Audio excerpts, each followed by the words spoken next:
안녕하세요. 미국 유학고수TV 시청자 여러분들, 유학고수입니다. 자, 오늘 얘기해 볼 주제는요, 레드오션과 블루오션에 대해서 얘기해 보도록 하겠습니다. 자, 레드오션, 블루오션 의미가 뭔지 알죠? 레드오션이라 하면 남들이 다 뛰어들어서 이미 포화 상태에 이른 업계를 말하죠. 블루오션은 이제 경쟁자가 별로 없는, 그럼 좀 널널하면서도 앞으로 먹거리가 나올 수 있는, 기대할 수 있는 그런 시장을 말하죠. 자, 근데 여러분이 박사과정 공부할 때도 레드오션과 블루오션 있어요. 그거에 대해서 꼭 얘기를 해드리고 싶었습니다. 자, 일단 여러분들이 미국 대학원에서 뭘 전공할지 토픽을 정하실 거 아니에요. 그럼 여러분들은 그거 뭘 보고 그렇게 정하죠? 아마 이럴 거예요. 한국의 신문, 테크 뉴스를 보시겠죠.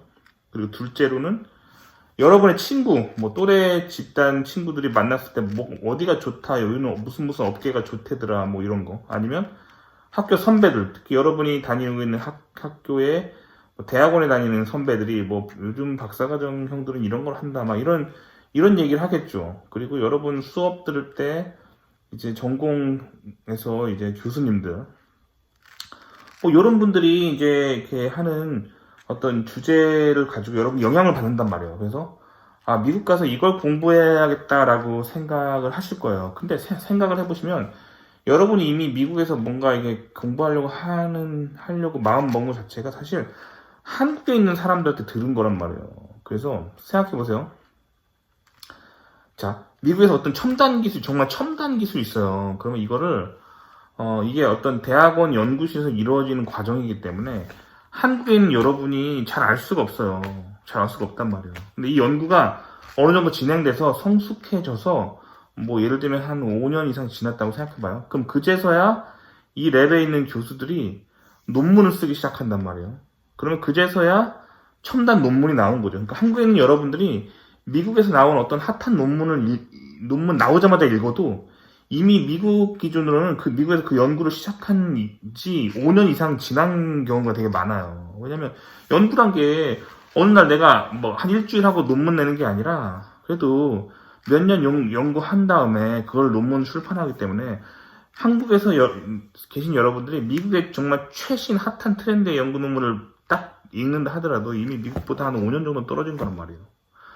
근데 거기다가 이제 대학원에서 보통 미국 대학원은 미국 인더스트리보다 한 15년에서 20년 정도 앞선 연구를 한단 말이에요. 그러니까 이제 그게 이제 미국이라는 세상에 드러나려면 미국의 대학원에서 처음으로 뭔가 연구한 이후에 적어도 15에서 20년 이후에 미국 인더스트리에 나타난단 말이에요. 그 결과 이제 한국의 신문 기자라는 사람들이 그 결과 그 모습들을 이제 미국의 미디어에서 그걸 막 빵빵 때리기 때문에 이제 번역해서 이제 한국에 계신 기자분들이 그걸 접한단 말이에요. 그거를 뉴스로 나온단 말이에요. 그러니까 한국에서 여러분이 뉴스를 접하는 순간 이미 많이 뒤처진 거예요. 정말 15년 이상 뒤처진 기술일 수 있어요, 그게.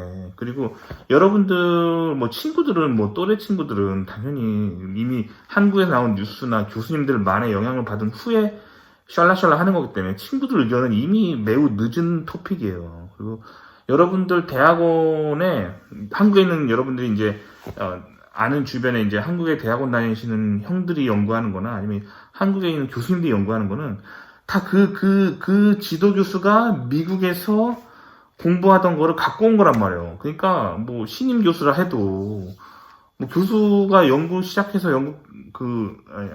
어떤 교수가 되기 전에 박사과정 연구 시작해서 연구 끝내는데 5, 6년 이상 걸리고 포닥하려면 요즘 한 3, 4년 걸리죠. 그러니까 그런 분이 한국에 갓 귀국한 젊은 교수를 할지라도 적어도 미국 트렌드보다 7년, 8년 이상 뒤처질 수 있단 말이에요. 근데 나이 든 교수라 하면 더 심하죠. 그렇기 때문에 여러분들이 한국에서 보는 최첨단 기술이라고 하는 건 사실 이미 레드오션이 된 상태예요. 그래서 그거를 미국에 갖고 와서 공부하려 하지 말란 말이에요. 그러니까 지금은 좀 지난 얘기인데 제가 처음 공부하려고 할 때를 알려드릴게요. 그때가 2008년이었는데 처음 미국에 왔을 때가 물론 지금 상황이랑 다르니까 13년 전 얘기라는 걸 감안해서 들어주세요. 근데 13년 전에 2007년, 2008년에 무슨 일이 있었냐면 세계 최초로 스마트폰이라는 게 처음으로 나왔었죠. 저는 그 당시에 폴더폰 들고 다녔어요. 폴더폰.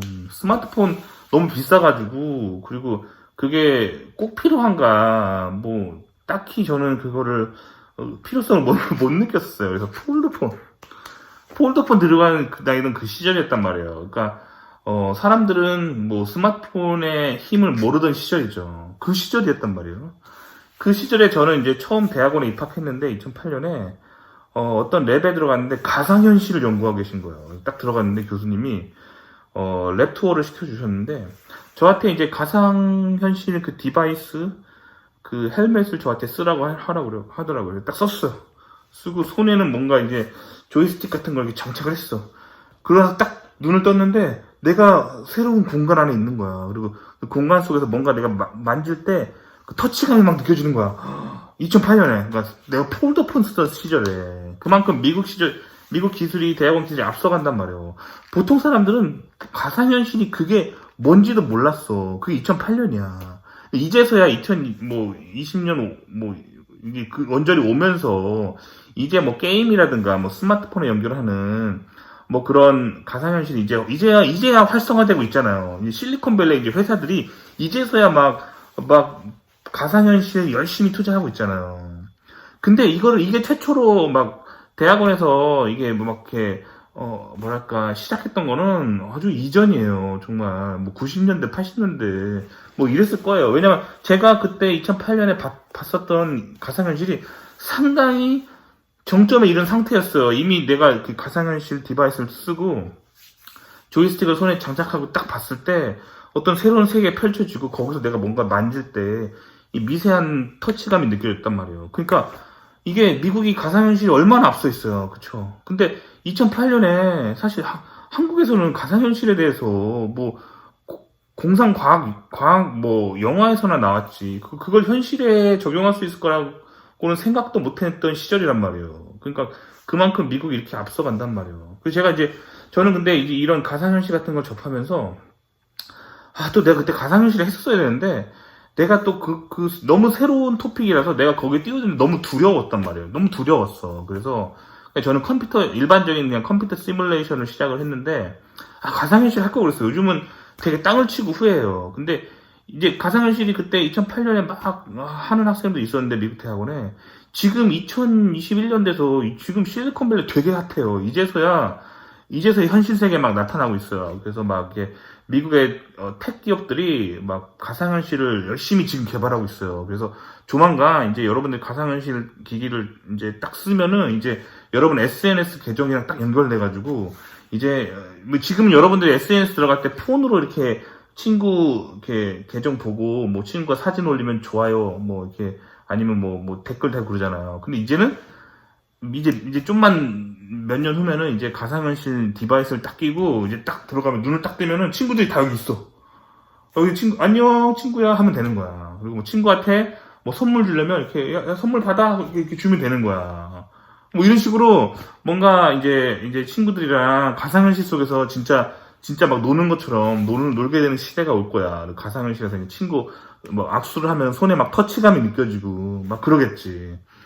요런 시대가 이제 실리콘밸리에 펼쳐진단 말이에요. 근데 사실 대학원에서는 이게 2000년대 이전부터 엄청 개발되고 있었던 거예요. 그러니까 미국의 현실 세계인 실리콘밸리와 미국 대학원조차도 이렇게 차이가 크단 말이에요. 근데 뭔가 실리콘밸리에서 이게 빵 터지면 이제 그제서야 한국 언론이나 한국 대학원들이나 그제서야 이제 한국 대기업들이나 그제서야 포커스를 하고 그제서야 그거를 따라잡으려고 한단 말이에요. 그러니까 사실 미국 대학원은 여러분이 살고 있는 한국의 현실 세계보다 굉장히 앞서 있는 거예요. 그러니까 한국에서 여러분이 뭘 하고 싶다고 하는 거를 미국 가서 추구하지 않으면 좋겠어요. 그것보다도 여러분들이 직접 한국에서 친구들이 이제 하는 얘기들을 떠나서 그런 거 좀 무시하고 여러분이 직접 영어로 된 자료들 그런 거를 좀 봤으면 좋겠어요. 영어로 된 직접 미국의 대학원 홈페이지에 들어가서 영어로 좀 직접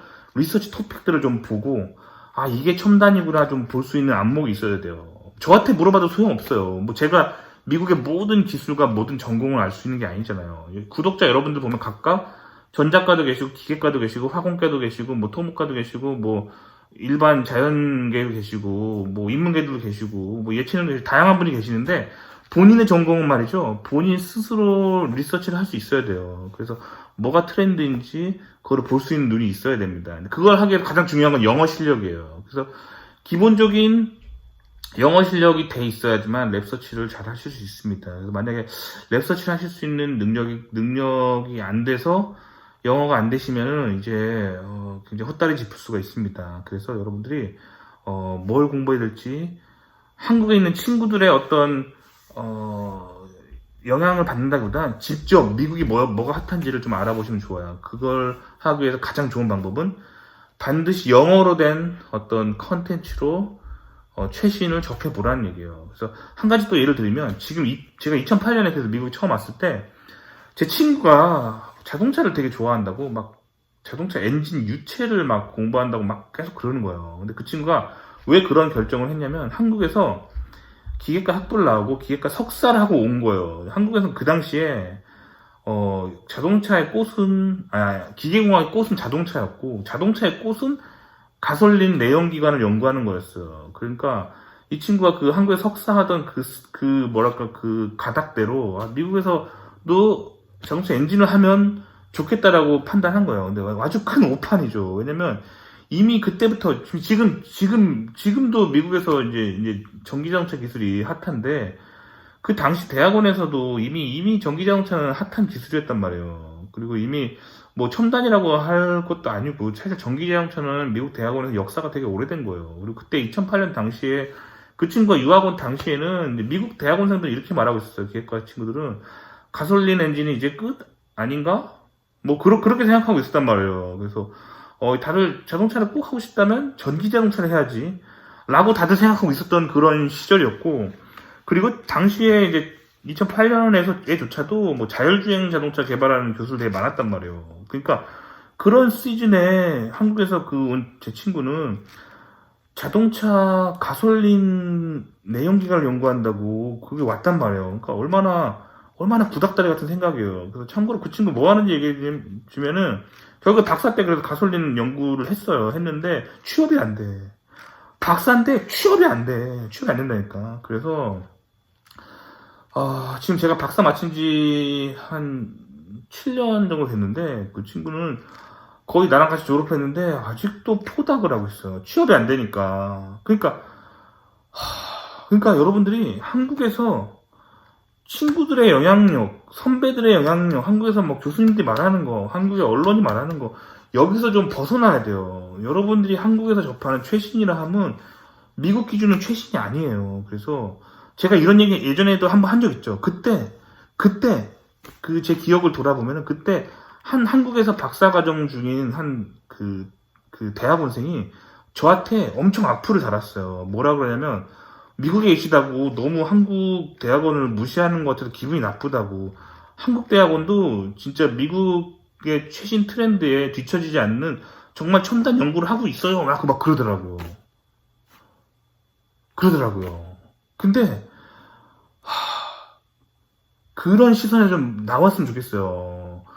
미국 기술이 진짜 첨단이에요. 여러분들이 다시 말하지만 한국의 대학원에 계신 분들은 예를 들면 오늘이 10월 3일이잖아요. 10월 3일 날짜로 뿅 하고 미국의 어떤 첨단 텍 저널에서 논문이 하나 오늘 뿅 나왔어요. 그러면 한국에서 대학원에 계신 분들 이걸 지금 오늘 읽고 나는 미국의 첨단 기술을 알고 있어 라고 말하면 안 된다는 거예요. 이 논문이 나오기까지 적어도 5년 이상 혹은 10년 이상 연구한 어떤 그 정수가 이 시간이 지나면 몇 년 뒤에 나오는 거란 말이에요. 그러니까 미국은 이 연구 시작을 적어도 5년 전에 혹은 10년 전에 스타트했을 수도 있다는 거예요. 그러니까 여러분이 한국에 계시면 우물안 개구리가 될 수도 있어요. 그렇기 때문에 이 뭐가 레드오션이고 블루오션인지를 잘 여러분들이 분간을 하셨으면 좋을 것 같아요. 그래서 이거를 보는 눈이 진짜 없으신 분들을 위해서 제가 한 가지 팁을 드릴게요. 팁을 드리면